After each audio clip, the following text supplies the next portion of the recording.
আল্লাহ পাককে বলছেন এই কোরআন শরীফটা মানুষের জন্য এলাচ খেলার হিসেবেও ব্যবহার করে, মানে দাওয়া নুনাজ্জিলু মিনাল কুরআনি মা হুয়া শিফাউন লিন্নাস।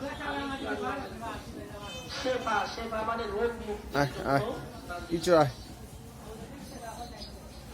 এর জন্য কোরআনটা আমল করতে হবে। ম্যাডাম ওইখানে বসা, বাচ্চা কাচ্চা খেলাধুলায় ব্যস্ত। আমাদের সবাইকে খতম তারাবি পড়ার তৌফিক দান করুন, সবাই বলেন আমিন।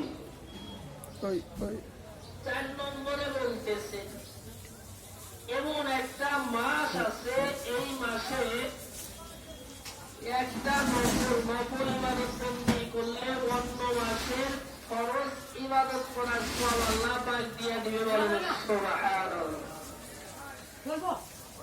আর যদি একটা ফরজ আদায় করা হয় এই মাসে, যে কয়টা ফরজ আছে হাদিসে বলতেছে যদি একটা ফরজ আদায় করা হয় অন্য মাসের 70টা ফরজ আদায় করার